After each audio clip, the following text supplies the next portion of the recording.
Welcome. You are now tuned into the Textually Active podcast.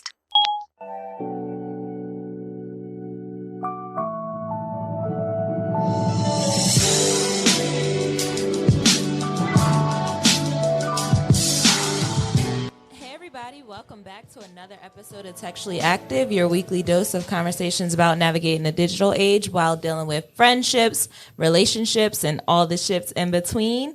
I'm Rez, and I got Meezy with me. Gang. I got E on the boards. And if you're watching on YouTube, you can see that we're joined by a beautiful guest. Now listen close when I say this. We got Lo-Millie in the house. Hey. I knew that was coming. You know what's coming? I knew it was coming. Lo-Millie in the house. She's here rocking with Textually Active today. Before we get started, I know it seemed like we've been a little guest heavy, but fuck that. You don't say that to your other favorite podcast when they have a bunch of guests. And I know that other one just came back for another Tuesday. I heard it. Okay. Yeah. I heard they came back. Oh. Okay. Sun came out somewhere. You know, I'm missing it. I'm trying to be here with you, but you're like speaking in code. Just know the sun came out somewhere in one of these cities. It sure did. All right. Niggas ain't sad no more, I see. Oh, that's right. I know exactly what you're talking about. Speaking of sad, how are you guys feeling today? Good day in the neighborhood, baby. I'm good. Tired, but I'm good. I'm good too. It's been a good day, you know. We out here enjoying myself. Happy to be here with my friends. A new first week 30. What it's like? It's weird. I'm still adjusting, but I made it. Survived. Yeah, big thrill. You was big drunk too. Tore up. So let's get into our guests. We have Lo-Millie here. She has lived a bunch of places. She was telling us Atlanta, Philly, California, Nevada, just to name, or it wasn't Nebraska, Winston, just to name Salem. Winston. Mm-hmm. You know what I'm saying? You already know. Where are you from? I'm from Atlanta, though. Atlanta. Yeah. Okay. And you spent some time in the Trefo. You are familiar with Philly, which is close to Delaware. Yep. Interesting. So tell the people of Textually Active who you are, what you do, and that's all the great things about you. All the great things. You can say the bad too if you want to, whatever you want to share. It ain't no bad. Yeah, you know. Throw your sign in there. What your hobbies are. I don't know about that. I ain't trying to the sign. Yeah, they like ain't signs. trying to get picked up. No, I'm my name is Lauren Miller, aka Lo-Millie. I am a 5th generation entrepreneur, 2nd generation business owner. I'm a storyteller. I previously was a travel personality. I am a pioneer of the Black millennial travel movement. But, you know, my day to day is securing my family's legacy and building mine, and carrying the baton and, you know, taking my family's legacy to the next level. We talking big money shit here. Yes. We keep having big money, yes. I mean, we ain't going to bring the small fries in here. We going to do it. I mean, shout out John Scott, but this ain't that. You know, we just had Just Ask Andy in here, so you know it's a lot of money floating around in the open media lab. That's all I'm saying. Niggas even vacuum the floor for you. We didn't even get the vacuum, but it's all good. So we're glad we have you here. This was a topic that I think me and Meezy wanted to discuss for a while. We have brought it up. Did we talk about legacy, Meezy? It was more so about... Remember when this stuff was going on with Terrence? We kind of touched on it, but it was more so about, like, what's it like to, like... be involved, and is it cool? Because, you know, Terrence made that weird joke about Marlon having help from his family, and like it's a legacy thing. So it was like it was real short. But I think today is gonna be a good episode, because I think what people always hear is like, I've got to be the one to break the generational wealth curse in my family. I've also got to set this up for my kids' kids can eat. And so it's like, bro, we hear y'all say that, but what is y'all really doing? Like, just, that's the part, because I'm like, for a lot of those people, I am y'all's future kids. And this is not a first. Like I said, I'm 5th generation entrepreneur. Exactly. So this has been going on for a minute. Yeah. So like 150 years of ownership and equity. Yes. So there's a lot of pressure and shit that comes with that. So what is the business that you have taken over for your family? And can you tell us a little bit about your family? Are you the only sibling? Are you the oldest sibling? Okay, so Just 150 years. So historically, my family has been in agriculture. So we've owned land for over a decade. I mean, not decade, I'm sorry, over a century. Wow. And so that business has been within the family for 100 and plus years. The business that I run with my brother is the business that my father started. And so at every juncture, you may have people in each generation start their own business, but the one thing that's been consistent has been the farming business. That's been the longest. But the actual business that I am the director of business development for is the business my father started the year before I was born, Miller 3 Consulting, formerly DJ Miller and Associates. And so we are a consulting firm. We mainly work with governmental agencies around increasing MWB participation in government contracting. And so a lot of what my dad's mission was around is getting money into Black people's pockets. Yes. And because growing up on a farm and owning the land that you live on, you recognize the value of owning your shit.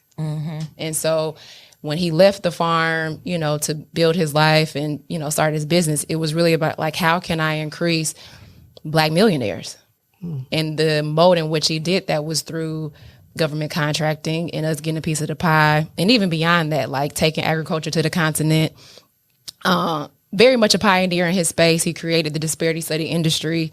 And so me and my brother, you know, continue on this baton. It's just like, it ain't no question. So people are like, oh, you know, was it a choice? It ain't really a choice. You know what I mean? It's inherited responsibility. It's kind of like, this is what you're supposed to be fucking doing. So Right. you're going to do it. I feel like a lot of the times coming up, me and Meezy had this conversation when we were discussing whether or not we should go to school, and our parents just giving us that option to have the creative flexibility to do whatever we want to do. And what that looks like compared to being told, like, this is what you're going to do. It's not really a choice for you. So, you know, at the age of 5, by the time you turn 18, 21, we're grooming you for this. So what was that like for you? When you grew up, when you were growing up, did your parents groom you to take this position? Or was it just something like you seen them doing it and you're like, I want to do this too? Well, like I never had any intention of working in the family business, like as my career. So like as a kid, like I would get paid my age as my hourly wage. So like from 5 years old until, you know, like that was my summer job. If I need to make some extra money, I would work, you know, for my dad. But it was never like I'm going to grow up and work for the business. My brother, when he graduated Morehouse, his first job was working for the family business. So things were kind of set up for him to get that to, you know, he's a junior, same name. So this is something that is more so, you know, was kind of built for him to kind of take on a baton. But of course, it is a family business, and a lot of my family members have worked in the business. So I wouldn't say that I was necessarily groomed to work for the family business. I think I was groomed to be very ambitious. I was groomed to be an entrepreneur. I was groomed to not be comfortable signing the back of checks. You want to sign the front. I was groomed to like know that it's, you know, 2 working days after Friday and 2 working days before Monday. Don't be a weekend person. So me having my own business is normal. You know what I mean? Like that's how I was raised. It's like we're hard workers. And, you know, I never saw my dad work for anybody. Not that he didn't, but by the time I was born, yeah, he was signing the front of checks. So it was like, all right, at some point, I'm going to be doing the same. So that was really what I was groomed for. Not until my father got sick was it like, okay, I actually need to take like a real role in this shit, because we kind of at this crossroads where we about to have to do something. Yeah, like, you know, succession planning is for real. Like, you know, this is the end. You know what I mean? So at that juncture, it was like, okay, like this is what it is. So what were you doing up until that point? Because you are very ambitious. I can look in your eye and see like you have your mind made up on what you want to do. So before you got up to the point where you noticed your father was getting sick and that the baton was coming to you, what were you doing up until that point? So I launched my first business and brand in 2013. I quit my job. You quit your job? Hell yeah. And it's funny because I've never had a corporate job. So my story is not I quit my corporate job to start my really business. And the funny thing is my first corporate job is working for my dad. Yeah, so let's stop here for a second. So a lot of you niggas that have this story, it's okay when a lot of you niggas don't. And y'all don't have to put this front on like I was doing big things at big places and then I had to quit. No. You was doing nothing, or you was doing a little bit. And that's fine. And that's fine. Right. It is cool. Exactly. It's fine. So I quit my job in 2013, was going through this quarter life crisis. I was 25, and I wanted to really feel like I was doing what God put me on earth to do. Like, I love my job. I was in hospitality. Like, I was 25 too, so I know it was a little lit too. Yeah. 25, passing through 25, that's a hard time. Yeah. For some reason at 25, you feel like your life is about to be over. You're like, dang, I got 5 more years to 30 as if 30 is the end. And exactly. you're like, this is my last years of my youth. Man, listen. Yeah, it was a real thing. That's exactly what I was thinking. So I was just like, okay, something got to give, because I felt like the job that I had, Sally, Paul, John could come and do it. And I wanted to do something that nobody else could do. Oh. Like, it was something that very specific to who I am. And so went through some, eat, pray, love shit, soul searching and all that kind of shit. And had my aha moment. And, essentially during that time I made this crazy prayer, like word to Sierra, wasn't praying for no man, but the prayer was for God to please reveal to me my purpose. And I promised him that I would run 100 miles per hour towards it. And he did. And that ended up leading to me launching my brand and business, Can't Stay Put. And so the name says itself, is clearly, travel lifestyle brand. But the backstory is I started flying by myself at 5. I lived with my dad growing up, but my mom lived in DC. So they used to ping pong me back and forth. So I've never really known a life without being on the go. Yeah. So there was a level of fearlessness that was planted within me at a very young age. Like, I was navigating the airport as a kid. As an adult, I was scared to fly by myself. I was afraid last week. I can't imagine being 5 years old. I was like, I got to make sure that I am paying attention in this airport. At this grown-ass age, I still go to the airport, like, with the ticket say, I'm looking at the terminal like 15 times to make sure I'm going in the right direction and that my bag has what it's stressful. Yeah, but 5? And so that's why, like, when I... Niggas was smoking on airplanes back then. Yeah. No, people can still go to the gate. So, like, what you're saying is, in terms of, like, just how you feel about flying, when I realized that was something that was very specific to me, it was like, okay, you can use this. Like, this is a part of your story, your foundation. You didn't go to school for this shit. Like, this is not your major, and nobody can take this away from your story. It was life. You know what I mean? So it was like, for me, it was like, now the space is wide open, with Black travel influencers, all that kind of shit, even though they kind of need to give me a pat on the back, because it wouldn't be shit if I wasn't then start the train. And I wouldn't say that I was the only one, but I was one of the pioneers of this shit. But anyway,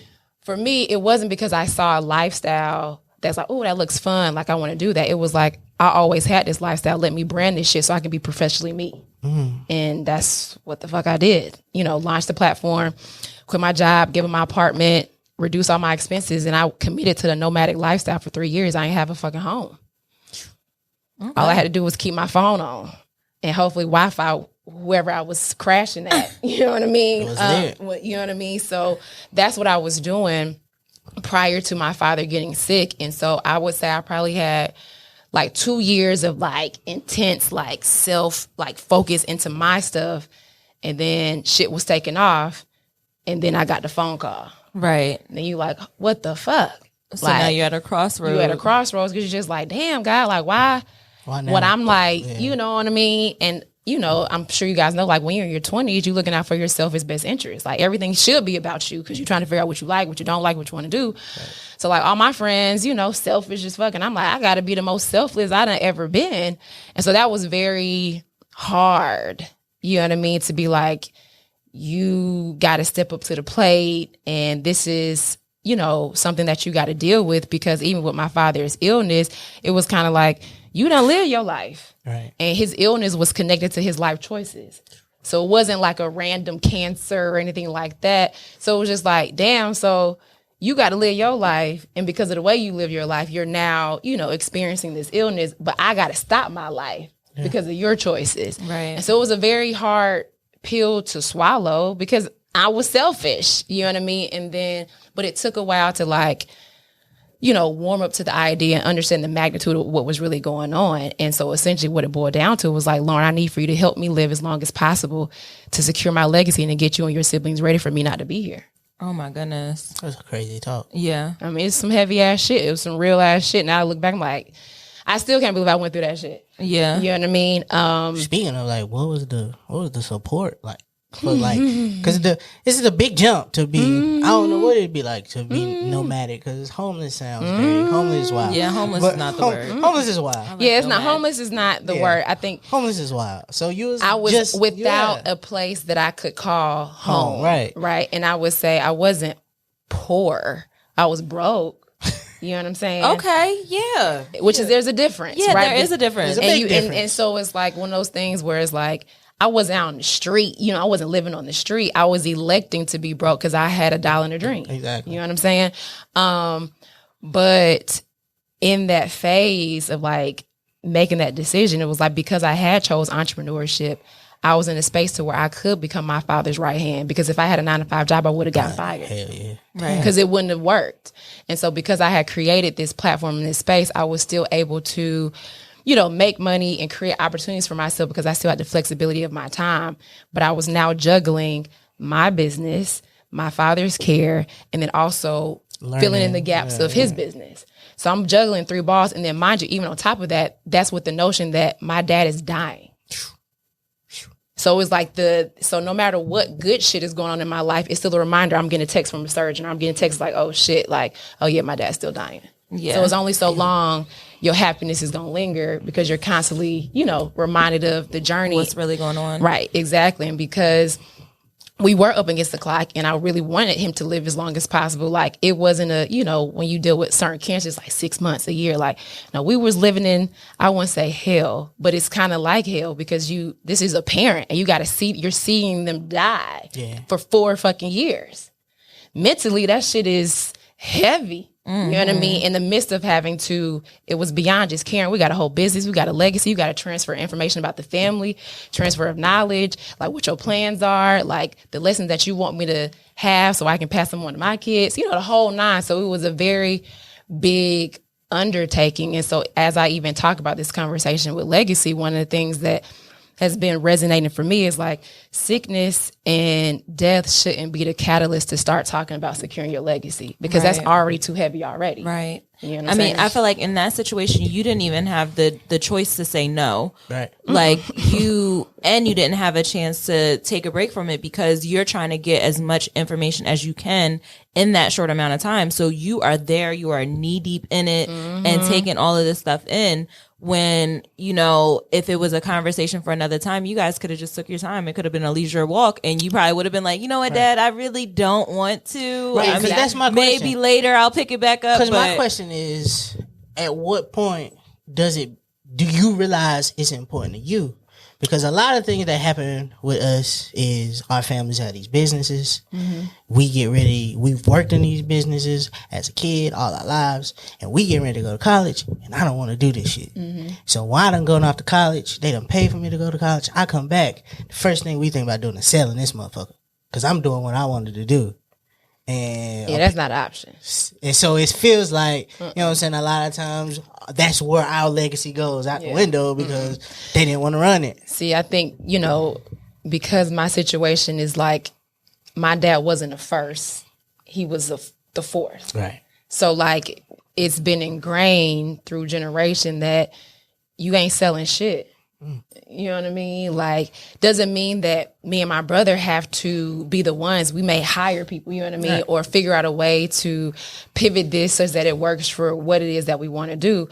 But selling ain't an option. Right. You know what I mean? But I do think, that responsibility, I think, like you said, like, when did it become like, this is important? It took a while, probably like a year and a half or 2 into like being in the thick of it. It was just like, yeah, this is it. You know what I mean? Like, I knew my family's history, but not until my dad started telling me the stories in a way that, like, you need to get this lesson because I'm not going to be here. Right. You know what I'm saying? Like, and he would tell me shit over and over again. And I would be like, I done heard this story. But it's like, now that he's not here, anytime I come across any challenges and shit, I hear what he would fucking say. Because he had already instilled all that shit, before he left. So, like, looking back, like, I'm forever grateful because he had so much intention Right. around making sure we was going to be straight. And it's just like, so with that, it was just like, you know, it's an inherited responsibility. You get your ass in line. But it was a hard pill to swallow because I think there was a moment where it was just like, Lauren, I know you got your business. I know you doing your thing. And rightfully so, I raised you to be ambitious. But your business only been around for 3 years. Right. My business been around for 30 plus years. It's been proven to make money. It's consistent. This is where the priority is. And at first I was like, how dare you? Like, you know, I done doing all this stuff. Like, I'm on a conference circuit. Like, I'm big shit. You know what I mean? Like, and that's that level of, you know, selfishness that comes from when you're in your 20s. And it was hard for me to kind of get on board. But it's like, now that I'm on the other side, I'm so much of a better business person because of going through that experience. And I also say that, like, had my father not been sick, we would have never justified spending that much time together because he would have been out in the world doing his thing. I would have been out in the world doing my thing. And thankfully, he had a sickness that allowed us to kind of be in that space for that long. But most people just drop down and be gone. So you don't get a transfer of, like, you know, let's record all the stories. So I have a recorder, haven't listened to it yet because I'm just not there yet. But, like, we recorded shit that he want me to know, me and my siblings to know. So it was a whole process. And so I think one of the first that we experienced, although we come from a very rich legacy, this was the first time I think within our family where we actually did true succession planning, like true, like, you know, transfer of knowledge. Let's talk about this. Let's talk about your great, you know, these are the lessons I want you to know. These are all the, you know, the isms, the Millerisms, as we would call them. Okay. So, you know, after a while, you start to realize, like, damn, this shit is not normal. You know what I mean? And it's just like, you start to realize, like, okay, This like, means something. this means something, right?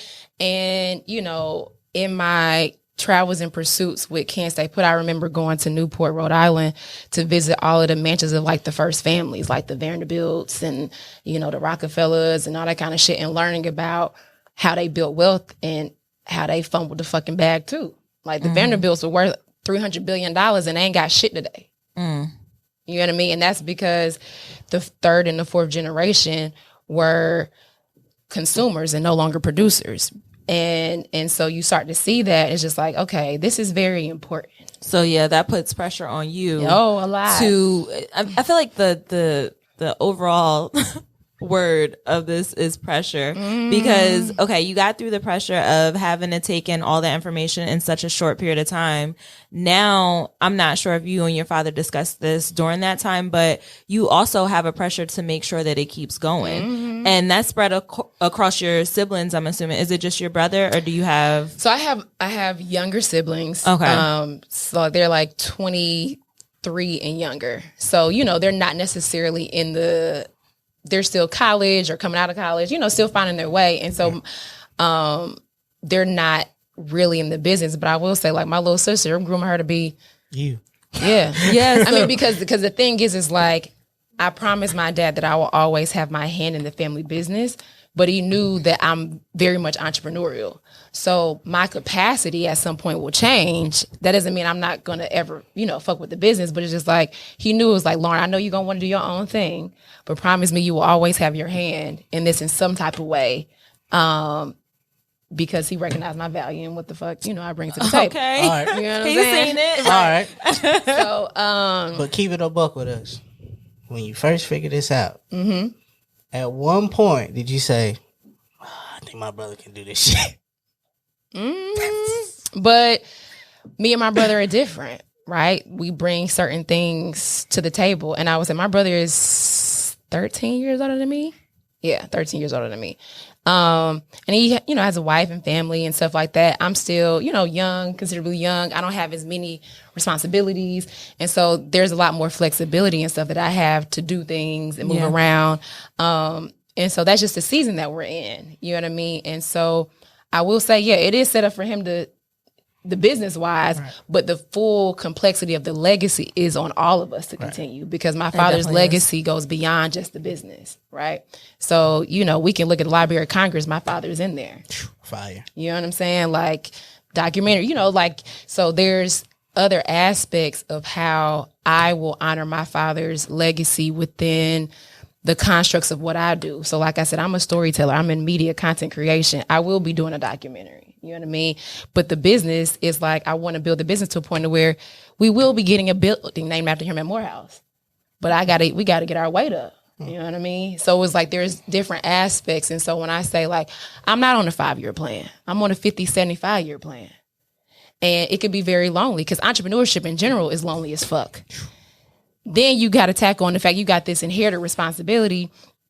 And that's just not a common conversation within the Black community because a lot of us don't inherit anything. And if you do, it may be a life insurance policy, right? Mm-hmm. And so that was another thing that kind of resonated and why I speak so much about legacy, succession planning, and kind of getting your kids ready. It's like, it's not enough to have a life insurance policy because if you don't teach your kids how to make money, they're going to fumble that bag too. And become consumers like everybody else. Shout out Master P. Exactly. Master P was out here getting it. Exactly. He used that shit and flipped it. For most people, but that's the part of like the intention around, you know, if you are building a legacy and, you know, like I'm breaking these generational curses and all that kind of stuff, which is great, but it's like, okay, but there's still nurturing that you have to do for that next generation to not fumble that shit. Because when you see somebody like the Vanderbilts fumble a $300 billion bag, of course we can fucking fumble a bag. That's a whole lot of fucking money. And it's set up for us to fumble a bag. Right, exactly. Especially if you get comfortable in the situation and you allow your kids to get comfortable in that situation. But like your parents and your family did it the right way. It wasn't so much of we have this wealth, go spend it. It's like, no, we have this wealth and we're all going to keep working for it. You said each and every one of your family members or a lot of your family members work for the company. That's how it should be. Coming up, my dad had his business and he kind of gave us the option whether or not we wanted to work with him or help him out. Of course we couldn't because me and my sister, when he had it, it was a bar and I can't do nothing in no bar. Right. But I still had the option to like come around and help with chores like cleaning up, painting when it was closed, making sure everything was organized. But I just, listening to you have this conversation, it kind of makes me wonder what it would be like if I were to step up and say, you know what, Dad, when you're finished with this, I can take over and keep passing it along, as opposed to me saying, this is what I want to do. But what's different from my situation is that I had the option to say no. And, you know, a lot of people, you know, they get the chance to do whatever they want to do. And sometimes parents just need to say, look, this is what we're going to do. This is the plan. Instead of thinking about it for 5 years, let's think about it for 50 or 75. Yeah. And, you know, the thing is, what the passing of the baton looks like, you can create it, right? So it doesn't necessarily mean that you got to keep the bar going. So it could be, how can we transition this to another business that suits for you? Right. So, and that's the thing with us, is just like Miller 3 Group doesn't have to be what my dad had it to be. We can make this shit whatever the fuck we want to make it. Right. Or like you said, it's like, if selling is on the table, it's like you sell, but what are you doing with that money? You're building another business, right? Or you get another asset, or you go into agriculture, whatever the hell you want to do. So you can define whatever it is that you want to do, but there has to be intention around it. Because if somebody's created something from scratch, that shit don't need to die. It can reiterate, you know, you can come up with another way to funnel something into something else, but you don't piss that shit away. Because the other thing that, like I mentioned, my whole professional career has been working for myself or family. I've never had to fucking code switch. How I'm talking to you right now, I can talk. I've never had to put on a different voice. I ain't never had to. It's a blessing. You know what I mean? And so what, as a adult now, you know, with given what everything is going on with Black Lives Matter, our liberation, I start to recognize the privilege. It's like, damn, yeah, I ain't never had to code switch. I don't have a discriminatory story because nobody's ever doubted my values. Because I've worked for family. It's like, you can do this shit. You know what I mean? Or like I mentioned, being around somebody like my dad who signs my checks. Facts. You know what I'm saying? And you understand the magnitude of what that means, being able to provide opportunities for people that look like you. Right. That's a big thing. So she's a business woman, not a businesswoman. Yeah. I'm a business. Right. Seriously. Yeah. So what does legacy look like for you pushing it forward in the next few years? So for me, it is, you know, I would say like I'm working on like an ecosystem, right? And figuring out how this ecosystem works. How do I connect the dots in terms of what I want to build, and how that links to what's already been sustain and establish. And so in this experience, I've learned patience, right? Because when I was young, first starting out with Can't Stay Put, it's just like, I got to do everything right now. Like, if I don't do it right now, like, this shit's not going to work or whatever. But it's just like, I got time. Like I said, once you realize that you're on a different wavelength, I don't give a shit that these people over here, like, I got to get a house. I got to buy a BMW today. Like, okay, that's not what I'm on. Facts.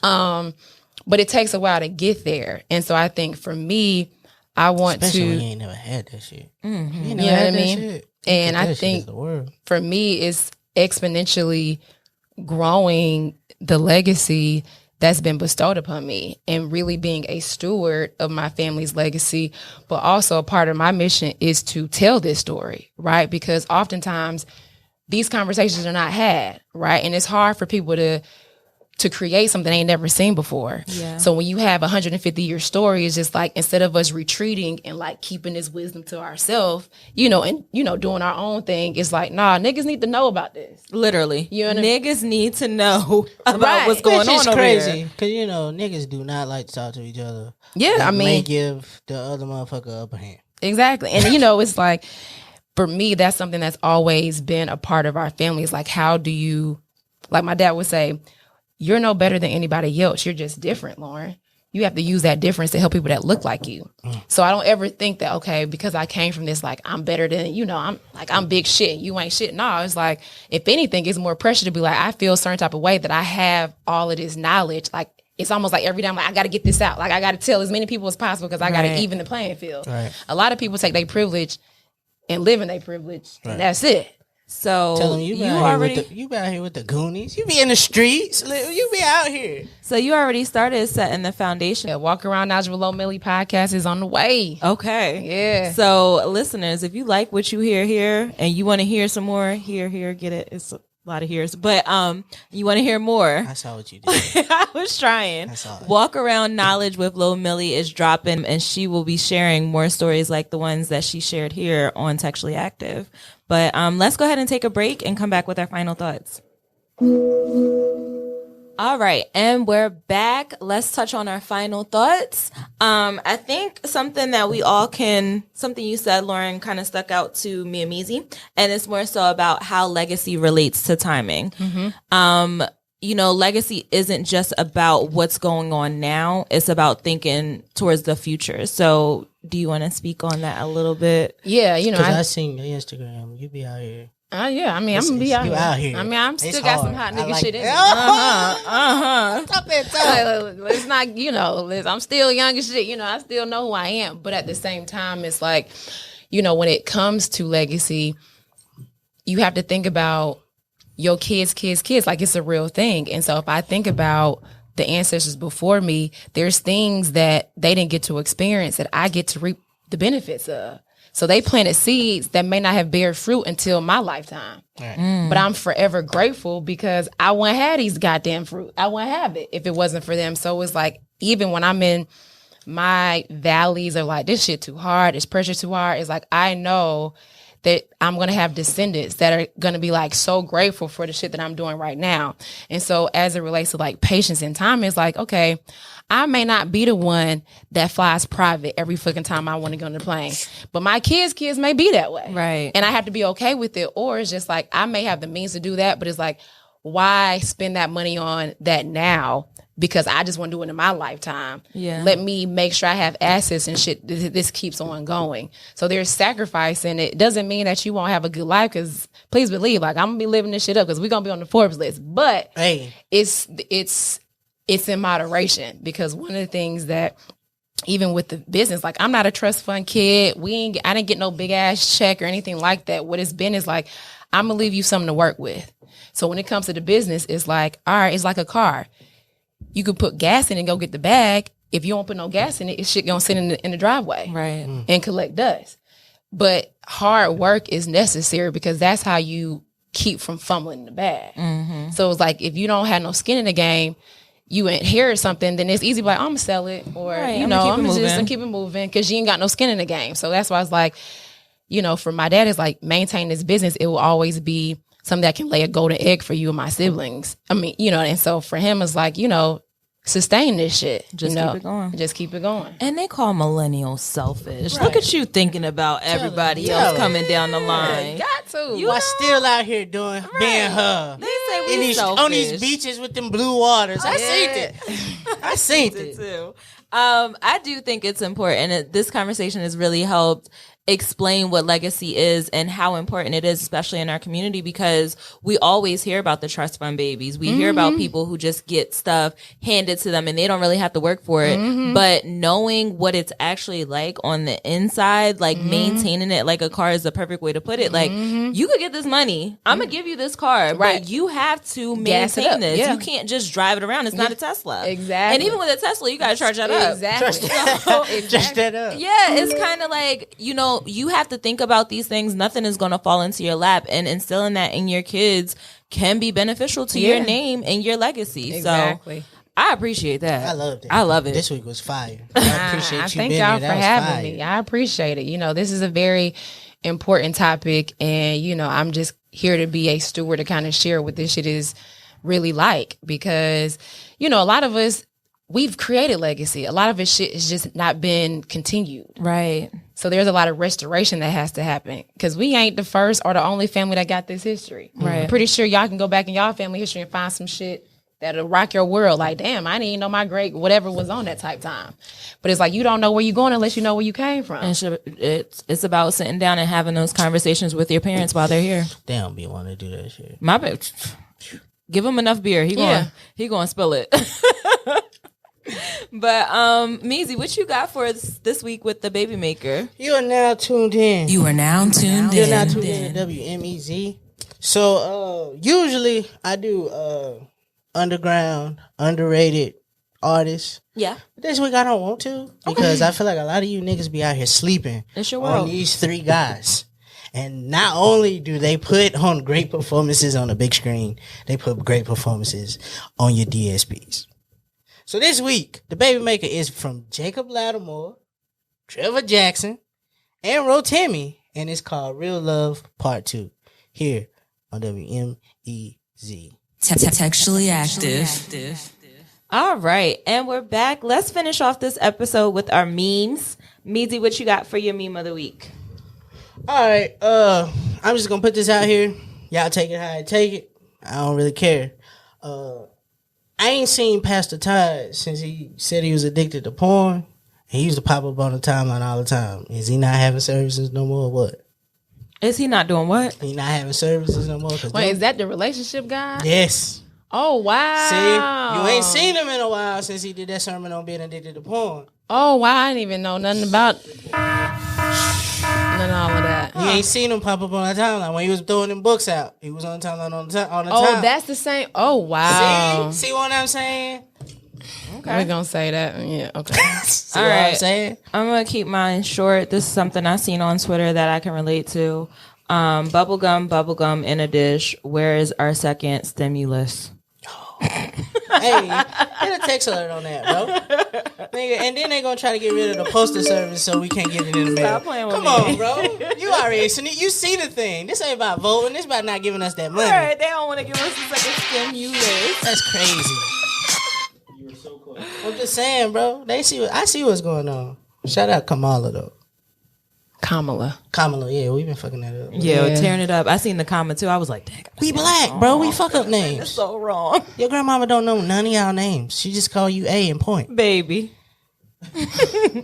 Lauren, you want to lead the people with a great word today? I would say, you know, go out, do dope shit, and become what God intended for you to be. All right. Hey, say that one more time, bro. Go out, do dope shit, and become what God intended for you to be. Go do be. That's fire. I like it.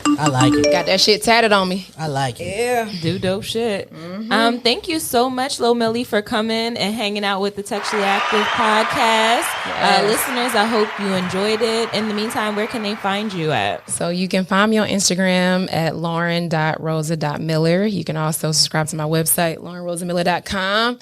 You can Google me too. A whole lot of shit will come up. Okay. Don't Google me. Lo-Millie, you can Google Lo-Millie. You can Google Can't Stay Put. Shit gonna come up. It's easy to find her. Twitter. Don't Google me. We will be back next Tuesday, but in the meantime, you guys can keep up with us on our social media pages. We're on Instagram at Textually Active Pod. We're on Twitter at Textually Act Pod, and we're on Facebook at Textually Active Pod. If you want to see how cute we are today, look us up on YouTube at Textually Active Pod, and we'll be back. Thank you all for listening. Thank you for rocking with us. We hope you learned something.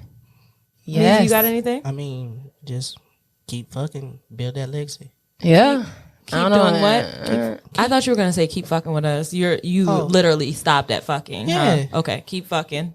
And you know, always fuck them kids. Yeah, throw the birth control out and fucking have kids. Basically, that's what me is saying. I'll see you guys next week.